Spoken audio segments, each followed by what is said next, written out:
রাহমাতুল্লাহি ওয়া বারাকাতুহু।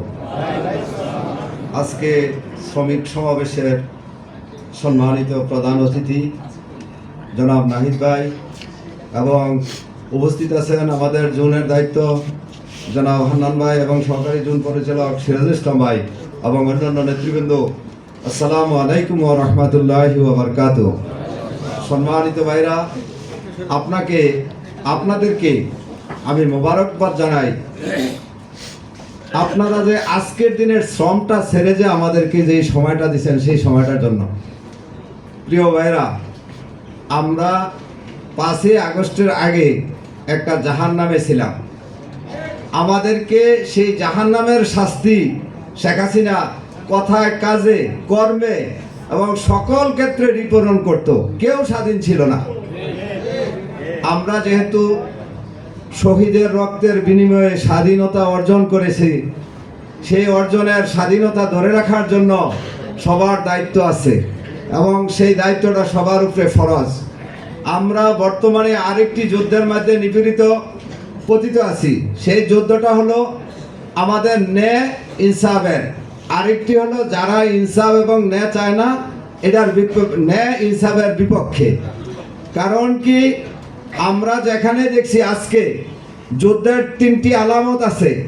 একটি হলো যুদ্ধ যখন শুরু হয় তখন যুদ্ধে অবলীলাক্রমে আক্রমণ করে, যখন যুদ্ধ শেষ পর্যায়ে হয় যারা পরাজয় বরণ করে তারা 3টা আলামত আছে প্লেটুর মতে। 3টা আলামতের মধ্যে একটা হলো বয়স্ক লোককে আক্রমণ করবে, দ্বিতীয়টা হলো বাচ্চাদেরকে আক্রমণ করবে, তৃতীয়টা হলো নারীদেরকে আক্রমণ করবে এবং ফসলি জমির উপরে আক্রমণ করবে।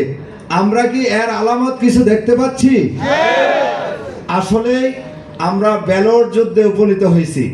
সেই যুদ্ধটা ন্যায়ের পক্ষে আমরা দিতে হবে এবং জুলাই যে স্বাধীনতা অর্জন করেছি সেই অর্জনটা ধরে রাখার জন্য হায়ের পক্ষে আমরা ভোট দিতে হবে। প্রিয় ভাইয়েরা, আমরা সেই 2013 সাল হইতে আমাদের অন্ধকার কূপে আমাদের নেতা কর্মী কেউ সুস্থতা ছিল না। রাত্রে ঘুমাইলেও আমরা সুস্থ থাকতে পারতাম না, কখন যে পুলিশ ঘরের দরজার মধ্যে টোকা দেয়। আজকে কিন্তু সেই ভাইয়েরা যারা এই অপকর্ম করছে তাদেরকে দেখেন আল্লাহ কি কাজ করছে, তাদেরকে এই দেশ ছাড়া করেছে। তারা দেশও থাকতে পারে নাই, তাদের ছেলে সন্তান কোথায় আছে তারা আজকে বলতে পারে না। কারণ কি, আল্লাহ রাব্বুল আলামিন বলছে যে আমি সবচেয়ে ওই ব্যক্তির দোয়া বেশি কবুল করি যে মজলুম। আর মজলুমের দোয়া কিন্তু মুখ ফুটে বলতে হয় না, অন্তর দিয়ে বললেই যথেষ্ট। আমাদের সেই বাংলাদেশের 19 কোটি মানুষের মধ্যে সর্বস্তরের মানুষই অন্তর থেকে সেই জাহিল সরকারে সবসময় অভিশাপ দিত। সেই অভিশাপের কারণে এই সকল মানুষ, আমি বলবো না যারা ঘরের রান্নার কাজ করে, এমনকি আমাদের যে বিভিন্ন স্টেশনের মধ্যে যারা একবারে নিম্নমানের কাজ করে তারাও এই জুলাই আন্দোলনের মধ্যে রাস্তার মধ্যে ছিল। তারা কোন অধিকারে গেছে? তাদের সেই কথা বলার অধিকারে গেছে।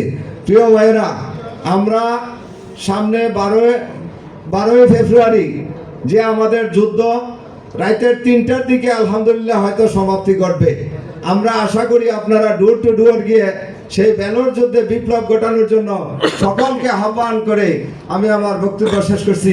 আসসালামু আলাইকুম ওয়া রাহমাতুল্লাহি ওয়া বারাকাতুহু।